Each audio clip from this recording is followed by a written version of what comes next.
Aloha, namaste. This is Radha, and I'm here to talk about our full moon, which is happening this Friday, the 15th, and it's happening at 11:28 a.m. here in Hawaii, with that being 1:28 p.m. in Pacific time.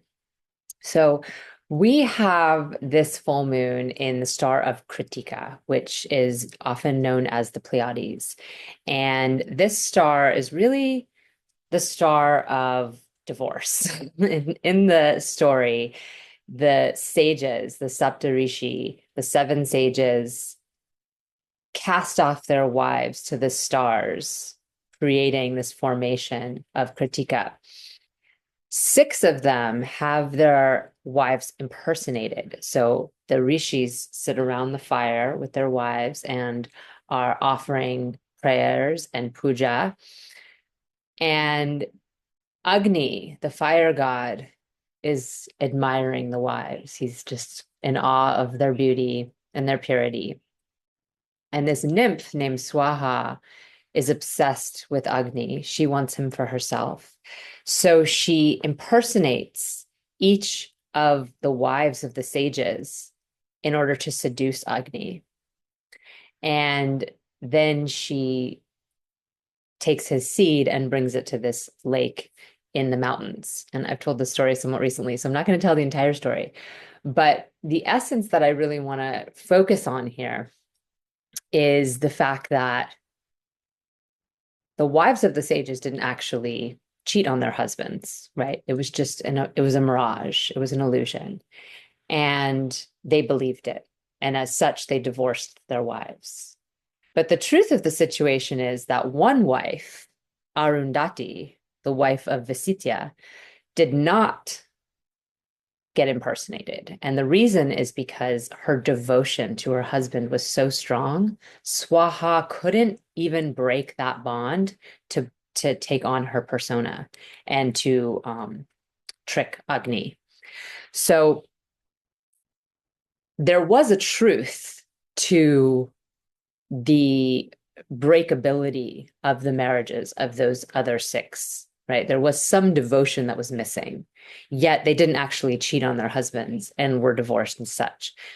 And the reason I want to focus on this is because it's one of the things that's up right now. We have the ruler of Aries, and this is happening at the very end of Aries in Krittika.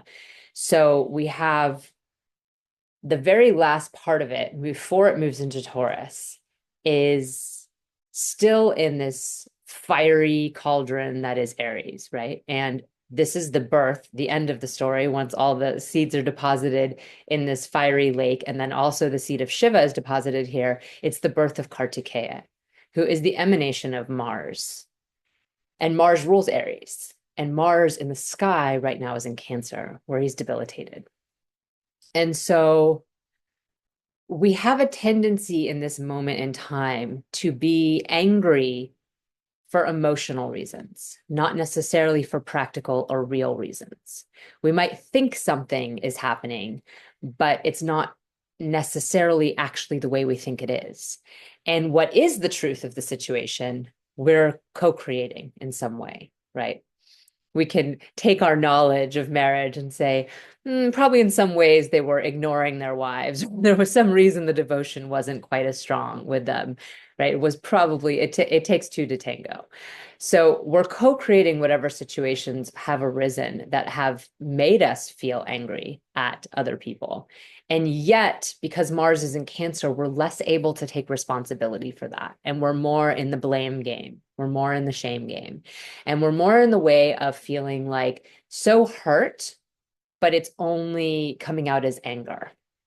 It's hard for us to express our emotions and feel our emotions fully because Mars isn't really where we're feeling our emotions. Mars is about action, discipline, courage, the ability to individuate ourselves and to self-discipline more than anything else, to show up for our practices, to do the things we need to do so that we're strong in the face of danger, external and internal.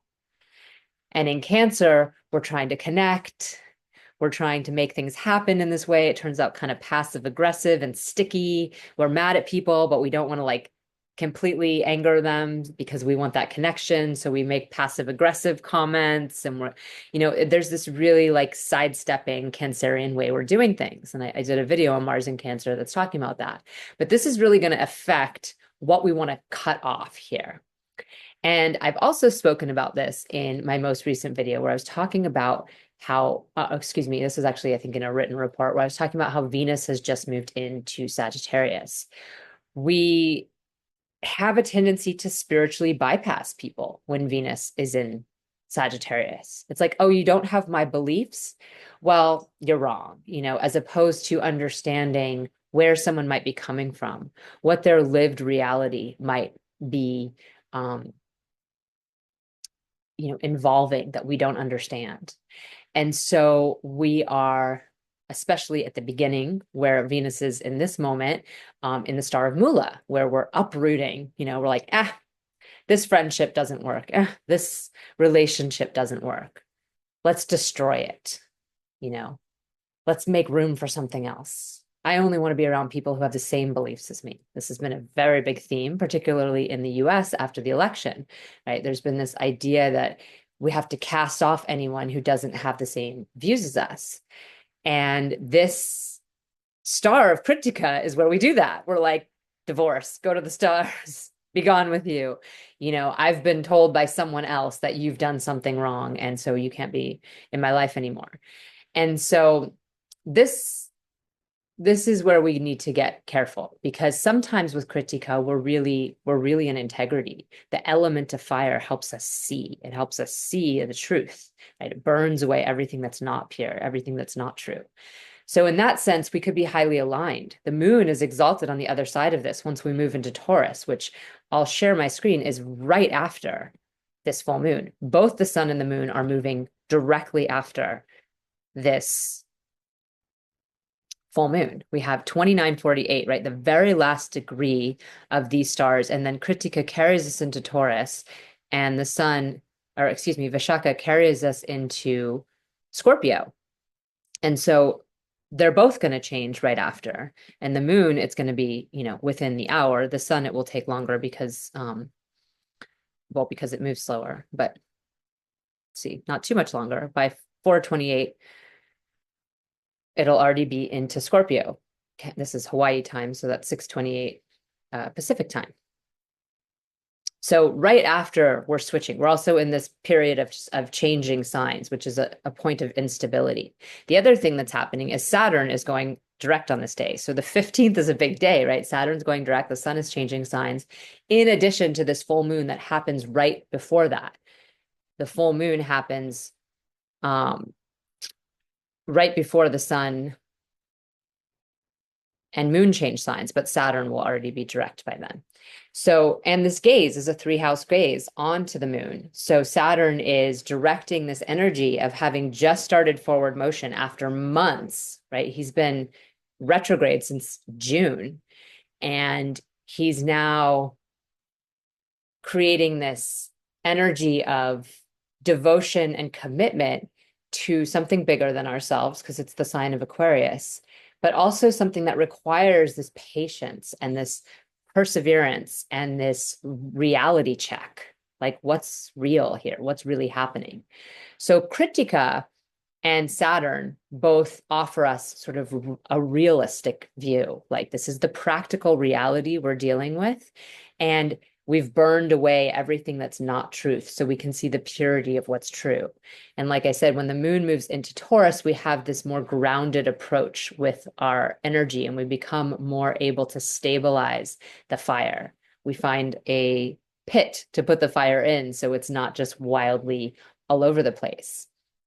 Well, if you recall this story, the heart of it, the reason that this happened fully, where Kartikeya was born, is because there was a demon called Tarakusara. And I'll come out for a minute so that I'm not on that screen. And Tarakusara had started to overwhelm the world with his power.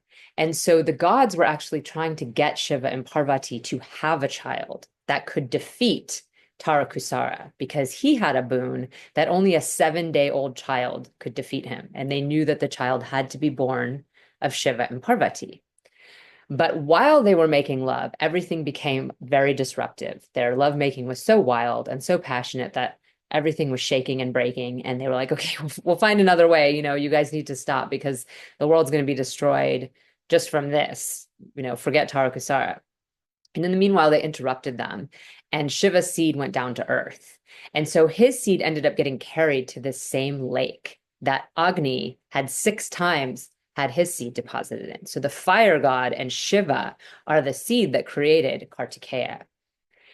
And then when he comes out and he's this howling red child that's so wild, they send him to those wives in the stars and say, feed him but feed him poison. They wanted him to put poison on their breasts and feed him because he was too scary, he was too wild. But they fell in love with him and decided to nurture him with real milk instead. And he ended up, and milk is often, knowledge. There's the purity of the milk is wisdom or knowledge, as well as the nurturance and love of motherly care. And he calmed down and in 7 days became the god who defeated Tarakusara as a 7-day-old child. And so then everyone wanted him, right? And then he actually divided himself. So Kartikeya is to cut, or Krittika is to cut. And Kartikeya divided himself into pieces so that each of the people who laid claim to him could have him, a part of him as their child. Well, Tarakusara had 3 sons, and those 3 sons are the Tripura Asura. Asura is just the being without light, right? The demons, as we call them, but they're the beings without light. They're the balance to the light in the universe. And Tripura is the 3, right? So these Tripura Asura created these 3 cities, and they would float in the air. So this is after Kartikeya slayed their father, right? They grow up and they become demons themselves with a lot of power, and they get a boon themselves from Brahma because, as the demons do, they do a lot of penance, they show austerity, and either Brahma or Shiva gives them a boon. In this case, it was Brahma, and they became impenetrable. Their cities were impenetrable. The only way that they could ever be conquered was on this one day every 3,000 years when the cities would line up in perfect alignment, and one single arrow had to go through all 3 of them at the same time. So, of course, the deities pleaded with Shiva to do this because he was the only one who had the ability to make this happen. And as Shiva has that patience and that ability to meditate for eons, he waited and waited until the perfect time for this to come to pass. And it's his son who killed their father, right, that brought them to rise. And the day came when the 3 cities lined up, and he had prepared himself, and he had the special bow of the gods, and he shot the arrow through all 3 cities and conquered them. And the ashes rained down on earth and purified all of the evil on earth. And this is actually a holiday that's celebrated on this full moon. This is the celebration of this. It's like Diwali for the gods, bringing of the light, the conquering of evil and having good persevere over evil. But like for the god and the god in the realm of the gods, bringing that energy that they have down to us here on earth. And so this full moon is auspicious in this way as well, where we can see that no matter what our different delusions are, no matter the ways we've divided ourselves, no matter the ways we've been confused, we still have this capacity to wait, find divine timing, and conquer things that are holding us back from ourselves, right? Because all the demons and all the things that we're against are really reflected within ourselves. I know that's a difficult pill to swallow for a lot of people in certain times, such as this, where it's really easy to other people. But all these stories are really talking about ourselves. And if we can't see what's going on within ourselves and we can only deflect it onto others, then we've kind of missed the point, right? We've missed the point of our evolution and we're still in a divided consciousness. So if we want to evolve and we want to be in integrity in the ways in which we are seeing what's wrong in the world, we have to first look at ourselves. It's necessary. We can, of course, see what's not okay in the world, but until we're standing on solid ground ourselves, it's sort of, it's not pointless, but it's faulty. And it's saying, well, that over there is like that, but what about us over here and what we're reflecting in that? And this is an interesting time. I'm going to share my screen again really quick because this is an interesting time for that with Venus in Sagittarius, because Jupiter is still in Venus's sign of Taurus. So these are the two gurus, Venus and Jupiter. Venus is the guru that brings things down to earth, of relationships, of the reality of our lived experience. And Jupiter is the high beliefs, the high thoughts we have, the way we want to raise up to what's our purest intention. Jupiter is the guru of the devas, and Venus is the guru of the asuras, right? But it's not just bad and good. It's light and dark, which we live within. And we do live in this shared reality, and we do make mistakes, and we do have errors, and we do have needs with one another. And Jupiter often bypasses those needs in favor of some high and lofty ideal. And so this exchange actually offers them both more intelligence in each other's signs. Venus is not in its best dignity in Sagittarius, and Jupiter is not in its best dignity in Taurus. When they're in exchange, we have some intelligence flowing between the two of them, and we're able to maybe see a little bit of the other one's perspective, particularly when Venus moves into Purvashada, which is going to happen soon enough. Not even really just till the 18th. I think earlier on the 17th, we'll have Venus in Purvashada. No, wrong day. Or excuse me, later on the 17th is what I meant. Yeah. So by 6:30 p.m., 6:00 p.m. here in Hawaii, we'll have Venus moved into Purvashada. And this is where we're planting new seeds. This is where we're allowing ourselves to see the gaping holes that have been left from Mula, where we ripped everything out by the roots and maybe threw the baby out with the bathwater a little. And we can use the seeds of discernment because there's a winnowing basket in Purvashada. We have this capacity to kind of sift out what's the true kernel of wisdom and what's just husk and extra stuff. And we plant from that place, like the truth of our beliefs, the purity of our beliefs, not these external factors. Because when we're associating our beliefs with the here and now, the problem is we mix in all this cultural stuff and all this information that might be true on this day with this particular perspective, but it's not necessarily true all the time. And so this is an opportunity, a couple days after the full moon to start really planting new seeds, not just in our beliefs, but also in our relationships with people. The sun in Scorpio, where it's going right after, is a great time to really shine the light on what we're not seeing, the shadows within ourselves and within our society and within our groups and our circles that we allow ourselves to be a part of. We're able to see the dark spaces there and the things that are hiding in the corners. It's one of the issues with being involved in an ideology or a group is there's always shadows. You can't have a collective group of people agree to believe the exact same things and not have there be some shadows in that, because we all have different experiences. So at some point we've had to stick a pin in something that we believe in order to be a part of a group. And having the sun just been in Libra, we've probably stuck a pin in a lot of things in order to be a part of something, or to be friends, or to be influenced, or to be, or influential, and to be well liked. And so there's a need to kind of now go down into the more shadowy realm and say, okay, what's really going on here? And so this is actually a very powerful moment. A lot of shifting on the 15th, and the first part of it might feel kind of uncomfortable because change is uncomfortable. You can hear the rain is like pouring down.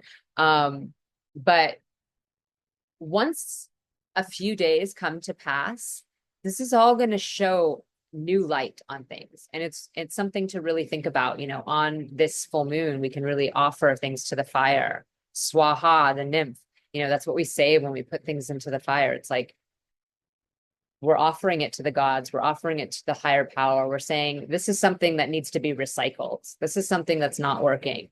But instead of thinking of it like cutting off individual people, we could think of it as cutting off parts of our relationships or parts of our life or parts of the way we've been operating and we've been compromising that aren't working for us anymore.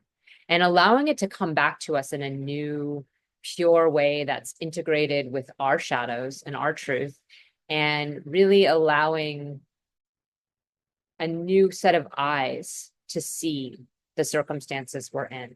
So this is my prayer for all of us. And I have a Patreon group where you can sign up and receive weekly forecasts for your specific sign. So I talk about the full moon for all 12 signs. I talk about the sun moving into Scorpio for all 12 signs, and also Saturn going direct for all 12 signs, because that's a big deal for a lot of us, really bringing some forward motion where we might have felt stuck or backed up. So that's at patreon.com, Radha Home Astrology, and you can sign up there for just the free reports where I give the general forecast, or you can join as a member and receive those individualized forecasts. And I also have an upcoming class I'm teaching on difficult energy on the Dushtana houses, the 6th house, the 8th house, and the 12th house, which are the most challenging houses in our charts, and how we can work with that difficult energy, the hard work of the 6th house, the sudden unexpected events of the 8th house, and the tendency and desire to check out and escape with the 12th house. And so if you're interested in that, it's at the Parashara conference, and it's going to be November 22nd, Friday, that I'm teaching. And you can use the code RADHA to get 10.8% off. I'll have the link for both of those things down in the description and also at the end card. Have a blessed full moon. Namaste.